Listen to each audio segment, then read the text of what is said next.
Throughout the One Day Cup, the Cricket Draft will be providing game week previews, game week reviews, and any breaking news that comes out on our YouTube and our TikTok channel. So make sure you are following and leave a like and a comment on this video. It does help. We have the first team of the double game week this week. It's going to be Lancashire play both Somerset and Yorkshire, while Glamorgan, Hampshire and Surrey will all be blanking this week. Weather looks absolutely fine for Sunday, so don't really worry about that. But the Tuesday game, there could be a little bit of rain about, but not too much. There was a few players that you'd think would play in the final 11 that made the squad that didn't quite make it. For instance, Jack White, Jack Leach, Ben Rain didn't play in game week 2, so make sure those benches are full. After losing their first game and having their second game abandoned, Derbyshire are already in some real kind of pressure in the group. If they lose this one, and it'll be 3 games without a win, it could be looking like their campaign is going to be over already. And after securing a dramatic tie for Nottinghamshire against Worcestershire to go with their win in game week 1, Notts will be thinking that this is an opportunity to really secure a solid start to their One Day Cup campaign. Moores was the 4th most brought in player for game week 2 after his heroics in game week 1 and rewarded everyone with a duck. Let us know if you had him in your team for game week 2. Derbyshire's second game rained off, so there's not much to report there. Zach Chappell is back, which will be a big lift for Derbyshire, but Montgomery, Anuj Dal and Rees all miss out. Just Hatton Lowe added to an otherwise unchanged side for Notts. Players to look out for. Pocklington continues to impress. Wickets in his first game, runs in the second at 5 million. He has become a really attractive pickup. And for Derbyshire, we're not budging on Anderson. He's had too good of a year to keep missing out with both bat and ball. Our prediction for this game is going to be a Notts win. Essex have started with 2 losses, and they're games that they probably felt like that they could have won. So they aren't long away from a win. Worcestershire were involved in that scintillating tie versus Notts after blanking in game week 1. De Oliveira opened the batting and bowled 6 overs for Worcestershire, which was interesting. Tom Wesley batted at 3 and bowled the full 10 overs, with Critchley also bowled 8 overs and opening the batting, although he hasn't quite hit the ground running as of yet. No changes to the Essex squad and confirmation that Elgar will not be playing in the One Day Cup. Worcestershire named an unnamed squad as well. Still no Tommy Taylor in the side. Tom Wesley becoming such a good pick at this point. Keep scoring points for those who own him. You can't look past 10 overs and batting number 3 when he's down as a batter in this game as well. Jake Libby, is he the new Mr. One Day Cup? His record is extraordinary and continues to score buckets of runs and is a very, very good price. Gloucestershire are looking good, 2 wins from 2, and they seem to have every base covered at this point. Leicestershire won their first game comfortably and look great doing it, and they are a squad that is full of confidence and performing in every single competition.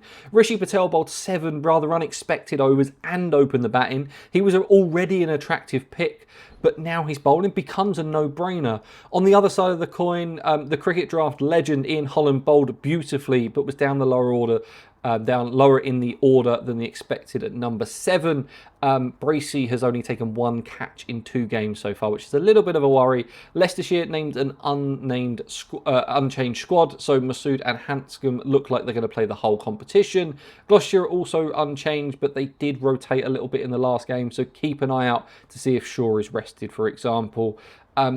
Tough to pick who's going to win in this one, but we have gone with Gloucestershire. And while you're watching for that, a couple of players to look out for. Jack Taylor is in at a batter, but took a 3-for on Friday, and coupled with this, with some good form with the bat, he could be a great differential pick. Alex Green had a fantastic start to the competition, 5 for 25 versus Surrey. He was highlighted as a young gun in our team previews, and at 4.7 million, you're going to have to get him in the squad, even if he's on the bench at this point.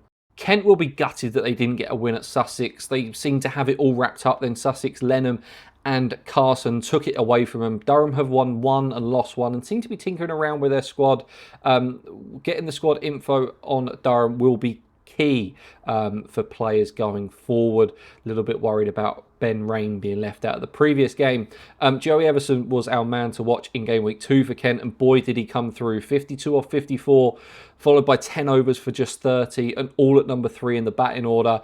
Mikey Cohen has waited an extraordinary length of time for his debut, but it was well worth the wait as he picks up 4 wickets in the last game. Kent still without the likes of Bell Drummond, Joe Denley, Grant Stewart, but Clarkson and George Garrett are both in.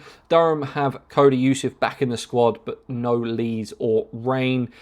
Players to look out for: Rizvi, a very impressive 36 off 33, and followed up with 7 overs, 4.6 million he's going to cost you. Seems like great value, and also a differential pick, being only picked by 1.2% of players.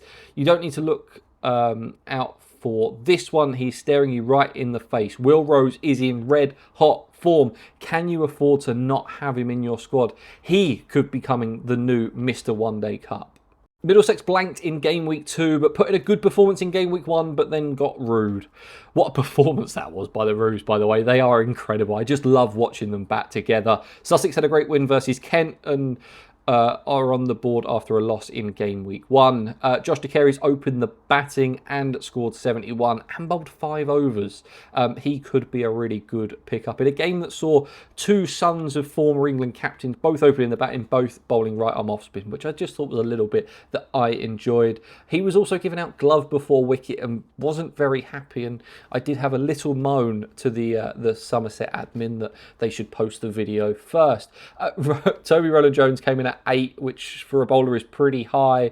Finn Hudson-Prentice went up a place in the batting order from 5 to 4 in game week 2 to make him even more of an attractive pick this week. John Simpson came back after a brief 100 appearance. Tom Clark also bowled a couple of overs in game week 2. Middlesex are unchanged from game week 1, and just a reminder, Josh Little is part of the One Day Cup squad. No Sussex team news at the time of making this video, but not to expect too many changes, and we will place details on the app once the news comes through. Carvelis is owned by just 1% of players and has picked up 2 wickets in both games so far. He also has the ability to score some lower order runs when needed, and at 6.7 million is good value. For Middlesex, it could be Josh DeCary that you should look out for. His slightly unexpected high match involvement in game week 1 could make him a good pickup. In this game, we're predicting a Sussex win. Somerset have started really well with 2 wins and can even afford to rest Jack Leach, much to the annoyance of most cricket draft players. Lancs haven't actually played a game yet. They obviously had 1 rained off and then blanked. Lammonby and Goldsworthy both bowled versus Durham. Lammonby is in as a bat, so joins the likes of Patel and Wesley that could offer you some bonus points without using up one of those all-rounder spots. James and Thomas Rue have shared 107 and 95 run partnership so far. It's game week 3 and we have no info on Lancs yet, as they've had a washout and a blank in the game week so far. Lancashires have a very unexperienced squad for their first game of game week 3, with 2 academy players, Luke Hands and Joe Moores, joining an already distinctly young looking group with 14 players out due to the 100. Jake Blatherwick isn't travelling. Somerset have Jack Leach back in the squad, but there is no Ben Green or Jake Ball. We're sticking with George Balderson as our player to look out for at the moment for Lancashire. Seems like a very high ceiling, but he will be owned by quite a lot of players. Somerset, you need to get Thomas Rue at least on your bench at this point. Looks like he's going to play every game and is top quality. It's a tough game 1 for Lancs now with Somerset 2-2. Such an experienced squad. We expect Somerset to pick up a win in this one. Warwickshire got off to a really shaky start with a heavy loss in game week 1, and we were hoping that this opportunity to get going. Northants didn't fare much better in their first game, and already it feels like this is a really important game for both teams, and in particular Northants, with it being game number 3. Barnard still opening the batting, even though Alex Davies is in the side. Michael Booth made his comeback and took 3 wickets. Rob Keogh batted at 8, which feels far too low for an all-rounder of his quality. Warwickshire have named an unchanged squad from game week 1. No Northants news at the time of recording this video, but please check X for up-to-date squad news. Gianni, just 4.3 million, has to be in your squad. 82 on debut, doesn't get much better than that. Guthrie picked up 3 wickets, but went round the park a bit. He does feel like one of those cricketers who is always going to be in the game and picking up points. Our prediction for this game is going to be a Northants win. Yorkshire are flying at the moment. Imam Huq is in imperious form. All-rounders on fire. Bancliffe, Lovewood's wickets. And as we already mentioned, Lanks are yet to play. Harris, Bailey, Balderson and Bohannon were all in the first squad, so you'd expect them to be back in for this one. All the chat is about Bancroft, Jewell, Harris and the other overseas batters, and it's Imam Huq who is hit the ground running. Quite a few options to look out for Yorkshire, but we're going to go with Matt Revis. He's in some serious form, followed up his strong Game Week 1 performance with the ball with a blistering display with the bat in Game Week 2.